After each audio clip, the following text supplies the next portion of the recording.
안녕하세요. 브라질의 손정수입니다. 지난 7월 9일은 이 상파울루 주의 법정 공휴일이었습니다.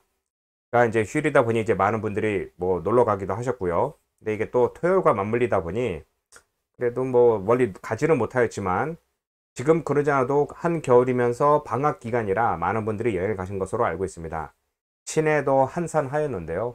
이럴 때를 기념하여 제가 이제 2017년부터 하는 일 중에 하나가 매년 상반기와 하반기로 나눠서 상파울로 좀 시내 역사와 문화 이런 걸 좀 우리 한인들이 좀 배웠으면 좋겠다라는 취지로 제가 이렇게 이런 관광 코스를 개발해서 안내하고 있습니다. 그래서 올해도 하였는데요. 안타깝게도 이게 토요일과 맞물리다 보니 아무래도 개인 일정이 많으신 분, 뭐 갑자기 여행하시는 분, 또 그러니까 예약하셨다가 또 어떤 분은 뭐 아프셔서 못 오셨습니다. 그래도 오신 분들을 대상으로 하여 이렇게 상파울루 역사와 특히 이제 시내 남부 역사 이런 것을 설명을 하였고요.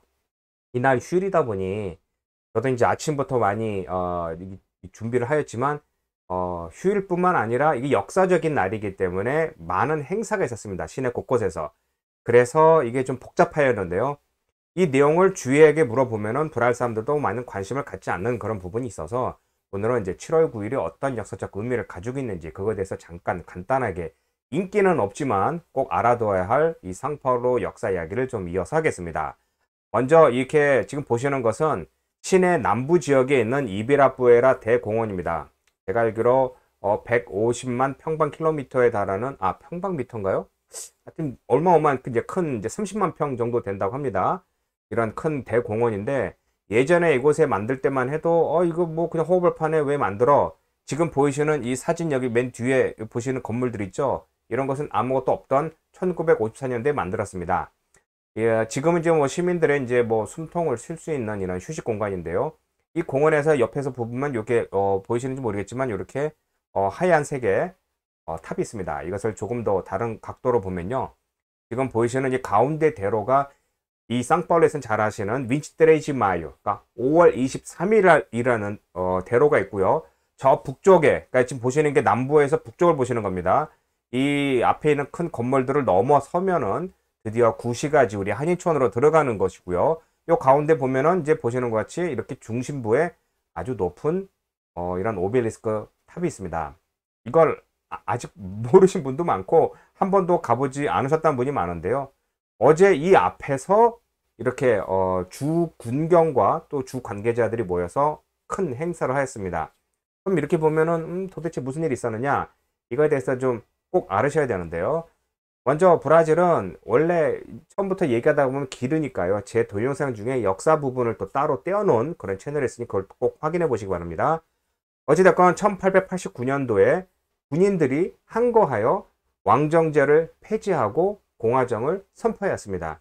이 비사도 뭐 이거 여러 가지 있는데 뭐 새롭게 왕정제는 이제 시대착오적인 그런 방식이다. 공화정으로 가자, 민주주의 가자, 시민 참여가 있어야 된다. 뭐 여러 가지 말이 있지만 그때만 해도 계몽주의가 한창 활발하던 19세기 말에 이제 이렇게 1889년도에 공화정으로 선포되면서 왕정제가 폐지되고 또 바로 1년 전에 노예제도도 폐지되는 등 혁신적인 그런 분위기였습니다. 그렇지만 이게 바뀌면서 그러니까 헤포블리카 벨리아, 그러니까 구공화국이 되는데 이게 1889년도에 공화정으로 넘어가면서 1930년까지 이어진 구공화국은요. 이게 좀 안타까운 것은 제가 또 이렇게 얘기하면은 저한테 뭐 공격하신 분이 계신데 모르겠습니다. 저는 이제 개인적인 이런 역사를 지금 보시는 것은 브라질 이제 고등학교 수준에 배울 수 있는 그런 역사를 가지고 제가 해석해서 설명드리는 겁니다. 그러니까 뭐 날짜나 뭐 이런 수치나 이런 게 약간씩 제가 실수할 수도 있지만 그냥 가볍게만 보셔야 되는데 좀 깊게 보시면서 저를 비판하는 분이 많습니다. 어찌됐건 지금 이 내용에서 제가 말씀드리고 싶은 것은 1889년도에 혁명을 일으킨 사람들이 군인이었고요. 군인들이 돌아가면서 대통령직을 하였습니다. 그럼 무슨 문제가 있냐? 이건 개인적인 제가 역사를 공부하면서 깨달은 건데요.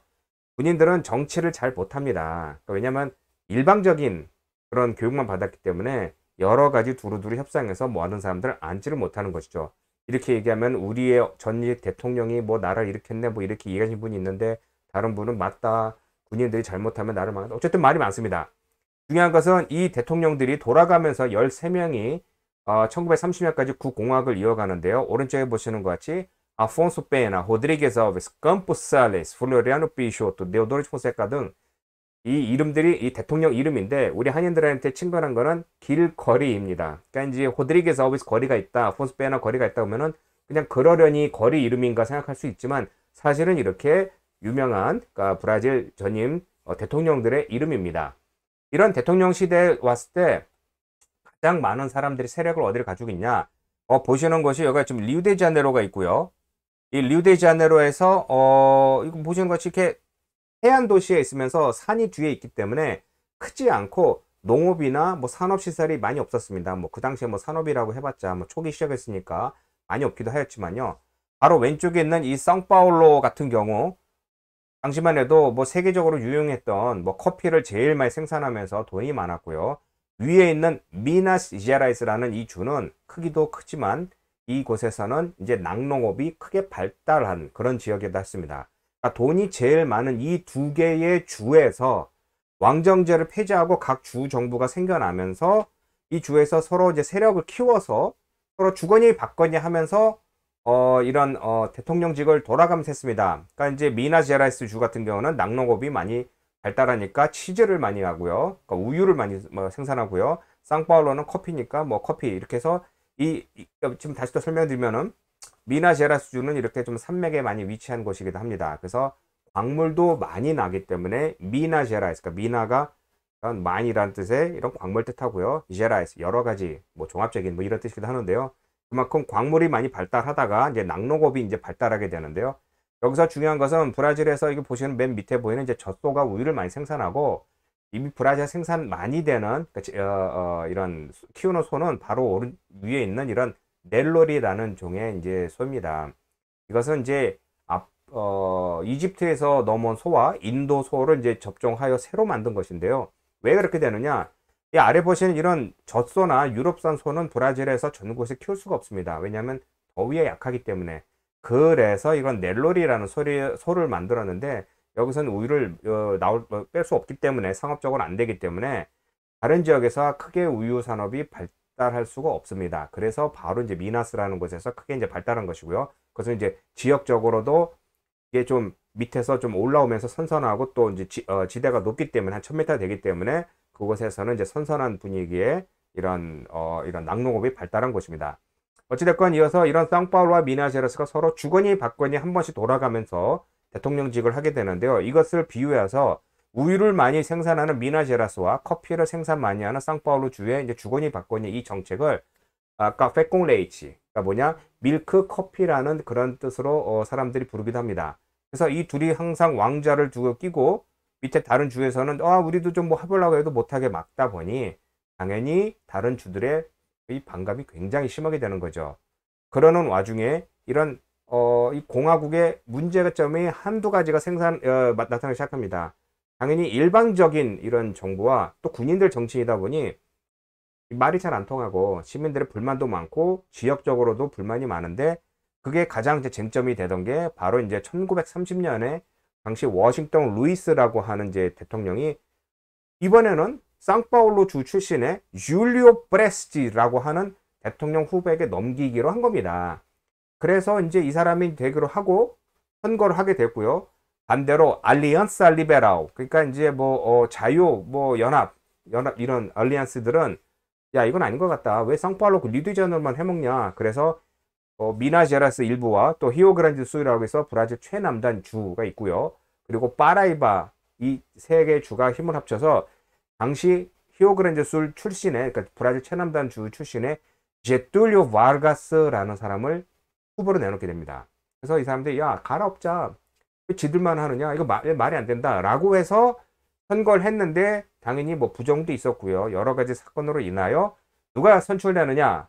당연히 그 당시에 대통령이 지지하던 줄리오 프레스라는 사람이 선출하게 되는 거죠. 그렇지만 이것에 대해서 불만을 품은 바로 제툴리오 바르가스와 그 세력들은 이건 아니지 라고 해서 1930년에 다시 한번 쿠데타가 일어납니다. 그러니까 이거 잘못됐다. 상파울로와 미나스만 해먹는구나. 잘못됐다. 갈아엎자 라고 해서 쿠데타를 해서 그 선거를 무효화시키고요. 또 그로 인하면서 자기가 대통령이 되면서 첫째 한 게 뭐 당연히 뭐 의회 해산, 뭐 각 주마다 보유했던 군대 해산, 그리고 뭐 헌법을 제정, 또 상파울루와 리우데자네이루에 이렇게 몰려있던 산업을 다른 곳으로 돌리고 여러 가지 공약을 뭐 지키며 시행을 하는 그런 사람이고요.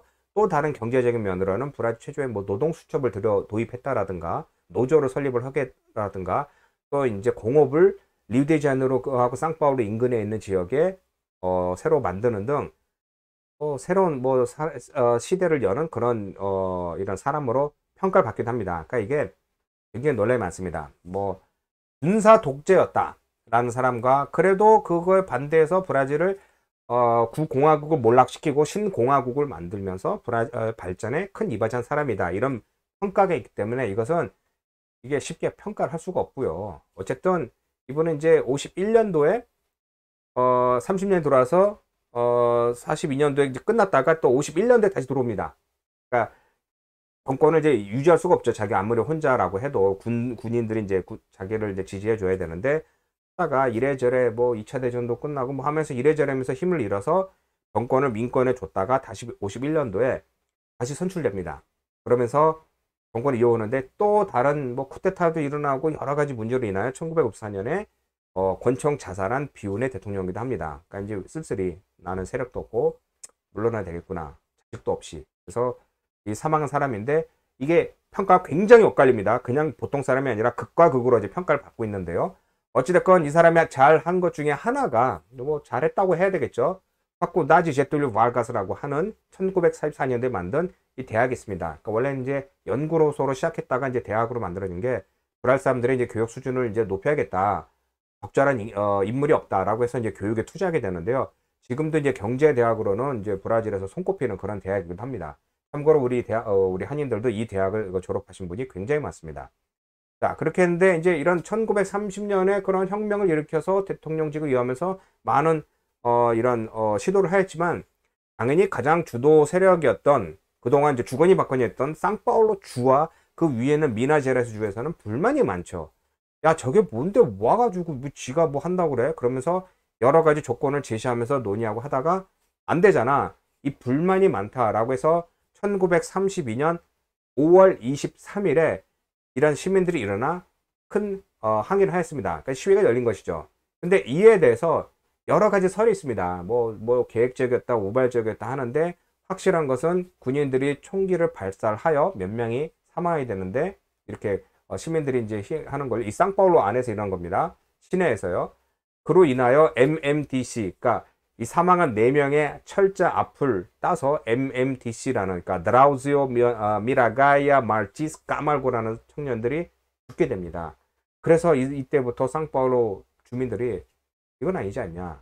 사람을 함부로 죽여? 군인이? 이건 아니다. 뒤엎자. 그래서 MMDC라는 문구를 새기면서 시민들 사이에 쫙 퍼지면서 혁명을 일으키자라고 한 겁니다.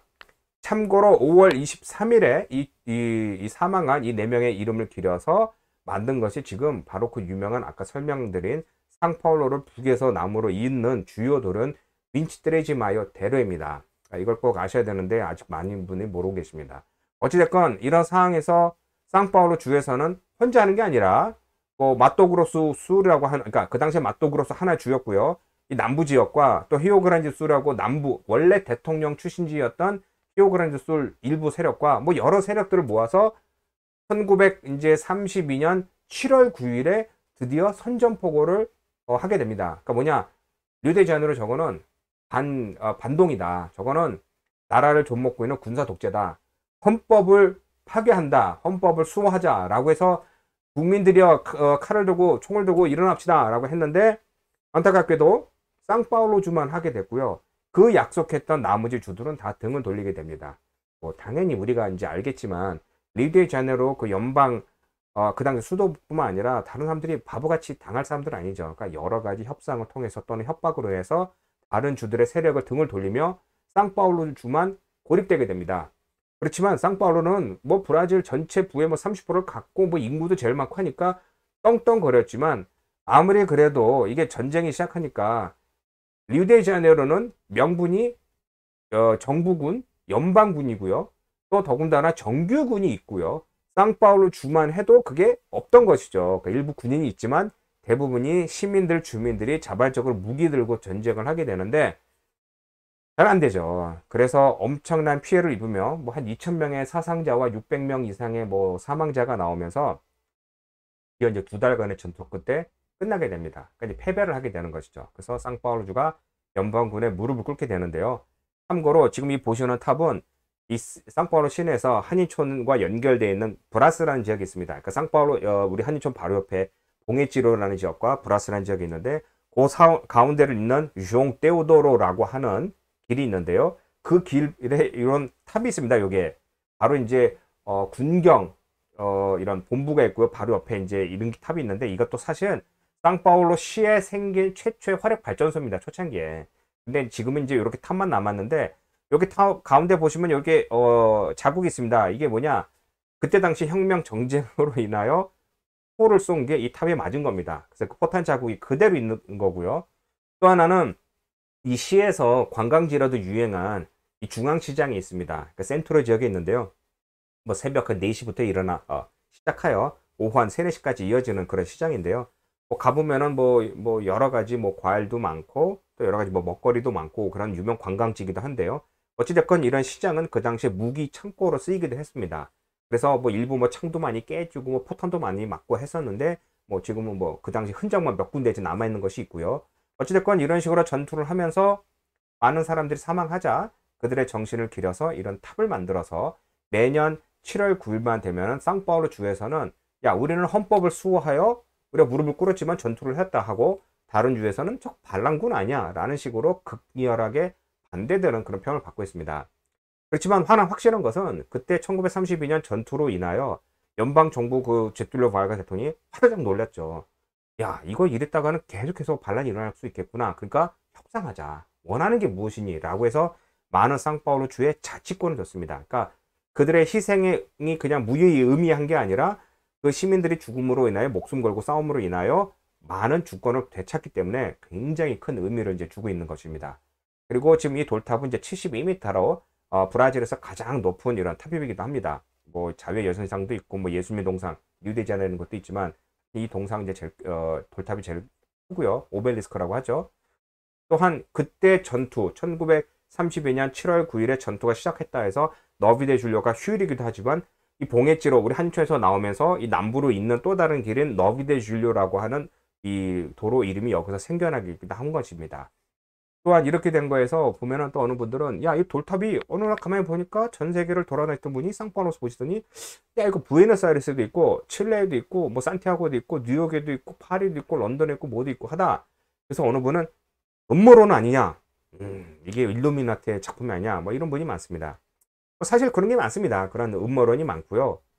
제가 뭐 있다 없다 그런 것보다 다른 설명을 제가 또 들은 걸 보면은 사실은 뭐 시작한 거는 이집트에서 시작한 걸 로마 군들이 이제 로마로 가져간 게 그걸 보고 이제 뭐 영국이나 뭐 프랑스나 각 나라에서 자기의 수도에 이제 탑을 이제 세우는 뭐 기념비 같은 걸 세우기도 하지만 가장 멀리서 누구든지 볼 수 있는 것은 가장 좋은 공법은 이제 뭐 피라미드나 아니면 돌탑이라는 것이죠. 그러니까 피라미드는 돈도 많이 굴고 막 면적을 많이 차지하는 반면 돌탑은 하나 세우면 가장 좋지 않냐. 그리고 둥그런 거보다 뭐 네모난 게 뭐 공학적으로 뭐가 뭐 좋다, 뭐 안전하다, 뭐 이런 게 있습니다. 그러니까 만약에 이게 음모론이라고 하면은 음모론이 될 수도 있지만 또 그렇지 않고 그냥 과학적으로 설명해도 그냥 할 수 있는 것이다. 그러니까 일반적인 것이다. 설명하고 있는 건데요. 어찌됐건 하나 확실한 것은 브라질에 지금 여기 보시는 것이 이제 포르투갈부터 독립을 선언한 동베드로 1세의 이 마우솔로 그러니까 묘지입니다. 묘지고 그 뒤가 이제 독립기념박물관인데요. 이 안에도 보면은 제가 어제도 잠깐 얼마 전에도 제가 관광하면서 설명드렸는데 프리메이슨 그러니까 일루미나티와 연결되어 있는 프리메이슨이 있느냐? 이 브라질에 있습니다. 어느 도시에 가보면은 다 프리메이슨 모양이 있고요. 이게 기독교에서는 굉장히 반대되는 그런 성향이다라고 해서 뭐 사탄이다 뭐 이런 말이 있는데 어찌됐건 이곳에서는 많은 활동을 하고 있고 이 묘지에 보면은 그 문양이 그대로 많이 있습니다. 그러니까 프리메이슨에서 쓰고 있는 뭐 전시안이라고 해서 모든 세상을 보는 눈, 뭐 마차 몇 개, 화살 뭐 이런 게 쭉 돌려져 있습니다. 그래서 이것에 대한 뭐 설명도 있고요. 또 이런 코스도 있는데 그런 내용은 제가 다음에 또 이 콘텐츠를 만들어서 여러분에게 또 알려드리도록 하겠습니다. 예, 오늘은 좀 여기까지입니다. 브라질의 이제 상파울루주의 중요한 7월 9일 너비데 줄리오에 대해서 여러분에게 간단히 설명드렸습니다. 고맙습니다.